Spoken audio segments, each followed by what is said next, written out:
perfecta porque ya estaba incorporada con anterioridad. Esa persona es Germán Ojeda, que con sus correcciones y sus observaciones y algunas simpáticas regañinas me aclaró bastantes dudas. Le estaré también enormemente agradecido a todos aquellos que hagan el esfuerzo de leer este libro. Solamente con eso ya merece mi respeto. En general quiero darle las gracias a todos mis hermanos que me han apoyado desde el principio, en especial a Ricardo, que ha mediado siempre todas las gestiones, también por el comentario de la solapa, a Pilar, que se calentó la cabeza buscando un sitio donde poder celebrar este acto, a Nené, que junto con Pompeyo me pusieron en contacto con Juan León y con Enrique Morón, me estaré agradecido siempre, a Marta, que se fotografió para la contraportada, y gracias especiales a mi hijo Manolillo, que hizo la fotografía y el diseño de la portada, de la contraportada y de la solapa. Bueno, voy a citar un párrafo de 8 o 10 líneas, que es una síntesis de la novela, y correspondería a la contraportada. Y es para que os hagáis una idea leve de lo que va a decir. Dice así: la ciudad de Granada está sufriendo una intensa ola de violencia. Don Agustín Quiñones, afamado joyero e influyente hombre de negocio en todo el país, está detrás de ello. En esta primera parte de la trilogía titulada El Palacio del Gran Capitán y dedicada a la familia Quiñones, se desarrolla una trama complementaria a la investigación policial protagonizada por la intolerancia de cierto sector de la población hacia seres marginales, por la violencia hacia ellos, por el sexo y por la droga. Todo ello, unido a la personalidad de los personajes, dará lugar a situaciones no esperadas por el todopoderoso don Agustín Quiñones, señor del Gran Capitán. Bueno, hecho los pertinentes agradecimientos y citado este pequeño párrafo, voy a comentaros brevemente cómo se gestó la escritura de esta novela. Siempre me ha impresionado negativamente la intolerancia, el abuso y la presión que ejercen ciertos sectores de la población, generalmente los más pudientes, o que se creen los más pudientes, sobre los que tienen bajo su cuidado, en especial sobre los seres más marginales. Como forma de expresar mi repulsa hacia esta intolerancia, pensé en hacerle un pequeño homenaje a estos seres. Y qué mejor forma de hacerle un homenaje que escribir algo sobre ellos, en los que son algo en los que fueran los auténticos protagonistas, algo como esta novela. De esa manera pensé poner las cosas claras y escribir sobre polos tan opuestos como, por un lado, los seres más marginales que pueden existir en la sociedad, como son los mendigos, los toxicómanos, los inmigrantes, solamente por citar algunos de ellos, ¿no? Y por otro lado, los sectores más favorecidos, haciendo protagonista a don Agustín Quiñones, un poderoso hombre de negocios. El señor del Gran Capitán nace de la propia necesidad que yo tenía de escribir sobre estos dos polos tan opuestos. Sin ello, evidentemente, no hubiera sido posible sacar este libro a la luz. El libro en cuestión es, como digo, un pequeño homenaje a estos sectores más desfavorecidos, a los más marginales, y en especial a todas las personas, son familiares, amigos, conocidos, que todo el mundo conoce, que se han quedado en el camino, que ya no están entre nosotros por causas relacionadas directa o indirectamente por algún tipo de marginalidad. Pensando en ello es por lo que me animé en un principio a escribir esta historia.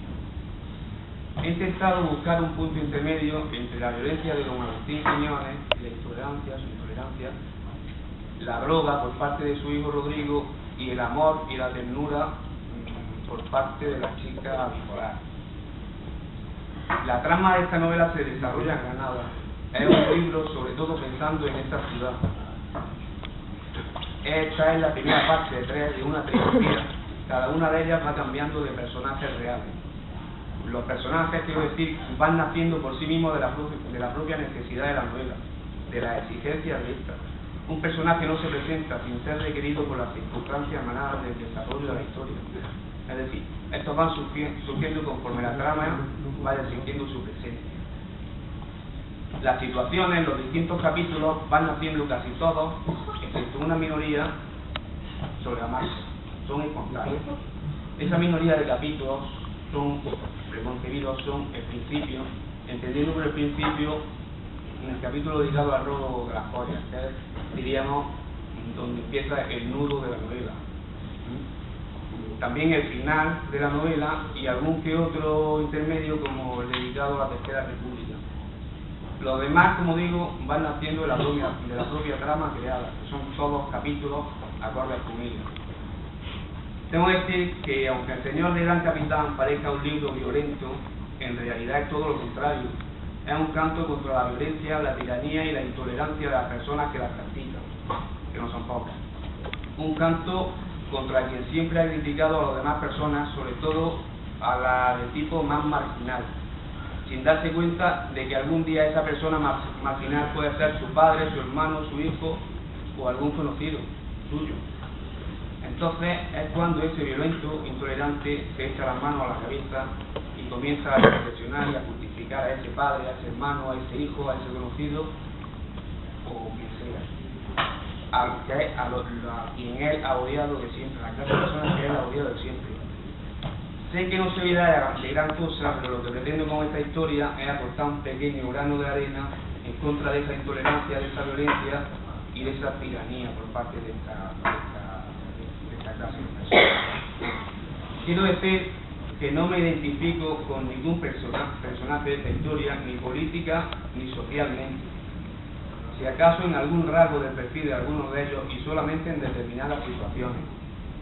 Las opiniones políticas que puedan tener los protagonistas de esta historia no son ni mucho menos las mías. Solamente me he limitado a comprometerme con ciertos matices que yo considero lógicos sin adentrarme más en el terreno de lo social o de lo político. También quiero decir que cuando se habla de droga, que es una de las materias importantes sobre las que he escrito en este libro, intento llegar hasta el final. Sé que pueden parecer algo crudo y frío los capítulos dedicados a este tema, pero a la vez, como digo, me gusta llegar al final y por lo tanto los considero necesarios y bastante interesantes. Tampoco, y esto lo quiero aclarar bien, me siento identificado con ninguno de los personajes que consumen estupefacientes. La gente habla, otros escuchan y siempre hay malentendidos entre los dos. Cuando en algunos capítulos se habla de sexo, también me gusta llegar, si no al final, bastante lejos. Digamos, quedándome en el erotismo, sin llegar a la pornografía. Por lo cual también considero necesario y suficientemente justificado esos capítulos o subcapítulos. La cuestión de la violencia es una de las más importantes del libro, si no la que más. También debo decir que he llegado bastante lejos en este asunto y también considero este tema absolutamente necesario. De nada serviría presentar a un Agustín Quiñones sin maldad, sin intolerancia, sin violencia, pues esta historia no tendría ningún sentido. Son historias que, aunque se presenten como bastante fuertes, pueden suceder en cualquier momento. No hay que olvidar que cosas parecidas suceden con cierta frecuencia, con bastante frecuencia, ¿no? Los apareamientos a mendigos, inmigrantes, homosexuales, toxicómanos, por parte de grupos extremistas son, por desgracia, bastante habituales en nuestra sociedad. Os preguntaréis, los que no lo hayan leído, que soy la mayoría, ¿qué clase de novela es? Bueno, os responderé teniendo en cuenta la opinión de que lo ha leído, que me han dicho prácticamente de todo. Desde que es una novela de aventura, policíaca, una novela negra, una novela urbana, más que urbana, suburbana, diría yo. La verdad es que no me gusta etiquetarla, ¿no? Pero a lo sumo me gustaría llamarle novela realista. O como bien dice el autor del prólogo, neorrealista. Y neorrealista porque las situaciones que en un principio puedan parecer exageradas o surrealistas se vuelven reales al comprobar que la realidad supera muchas veces ampliamente la ficción, o al escuchar día a día las noticias en televisión, radio o prensa. Entonces nos damos cuenta de que esas situaciones no son tan exageradas como en un principio pudieran parecer. Este tipo de novela, la neorrealista, que en los años 90 estuvo tan de moda, y que algunos críticos llamaron de la generación X, vaya definición, fue tan maltratada por la crítica como aplaudida por el público. y a fin de cuentas son siempre quienes tienen la última palabra. La crítica la rechazó porque los autores se pensaban con demasiada claridad, con total libertad, utilizando neologismos, vocablos que normalmente no usarían autores de otro tipo de novela o de otro género literario. Más bien las camuflarían con otras palabras, digamos, más ortodoxas. En definitiva, sería llamar a las cosas por su nombre, ir al grano, llamar al pan pan y al vino vino. Ahí tenemos a José Ángel Mañas con la historia de Crónic, a Lucía Echevarría con Amor, Curiosidad, Rosa y Duda o a Ray Ludica. He intentado reflejar las emociones de los personajes lo más cercanamente posible a la realidad, tal y como son en cada circunstancia. Por ejemplo, la tristeza o la depresión en la chica de ojos azules, el efecto de la droga o el síndrome de abstinencia en su hermano Rodrigo, el miedo a ingresar en prisión de uno de los miembros de la banda de matones, el amor de pareja, ya que en esta historia también hay bastante de amor, aunque parezca que no, pero sí lo hay. También el afecto hacia otras personas, como que puede ser haber entre dos hermanos o entre amigos. También hay extremos, situaciones de extrema ansiedad por parte de diversos personajes, como cuando se pierde a un ser querido o a un familiar cercano. Bueno, ya no quiero terminar este acto sin citar una parte del texto en el que creo que se define el libro por sí. Dice así: en la familia Quiñones existía un problema bastante grave y quizá más común de lo que se pudiese pensar. Los aires de grandeza de don Agustín, su carácter intolerante, su forma de ser tiránica y arrogante, el querer ser siempre, no ya el primero, sino el único en todo, el mandar y ordenar sobre todo y sobre todos. Todo ello lo había aprendido, lo había mamado de sus padres y abuelos, y esto también a su vez lo habían aprendido de sus antecesores desde hacía muchas generaciones. Ellos siempre habían seguido la misma tradición, una tradición que consistía en hacer y mandar a hacer lo que le venía en gana, de extorsionar, apalear, asesinar a quien les estorbaba, diferenciándose solamente en el tiempo en el que vivían, en la época en que les había tocado vivir. Habían sido, desde hacía varios siglos, una de las familias más influyentes y con más poder del país.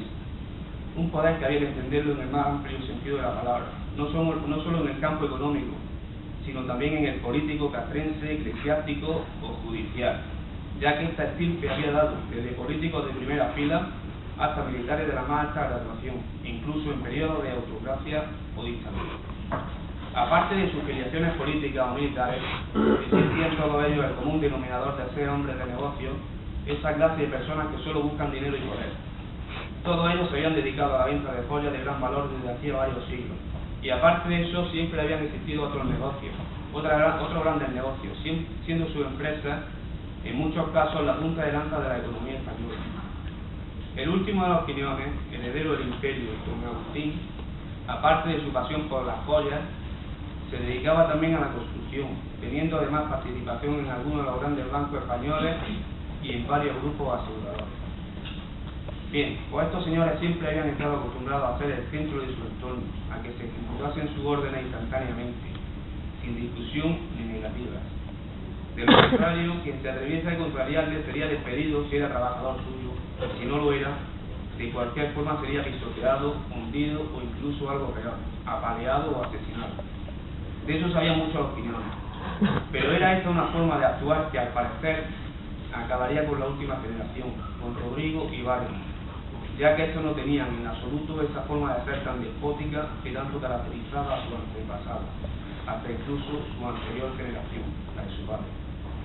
Así pues, don Agustín humillaba a sus subordinados, le encantaba eso de sentirse el primero entre todos, que el resto de la gente le reverenciase y tenía que revalidar esa posición en cuanto se le presentaba la ocasión. Él siempre tenía que mover los hilos de todos, los demás no eran sino simples marionetas en sus manos. Bueno, pues este trozo que acabo de leer creo que resume perfectamente tanto la forma de ser como de actuar de don Agustín Quiñones, que es el pilar básico de esta primera parte de la trilogía. Y ya para acabar, quiero decir que este libro se lo dedico a mis padres fallecidos, a mis hermanos difuntos y por supuesto a mi hijo Manolillo y yo.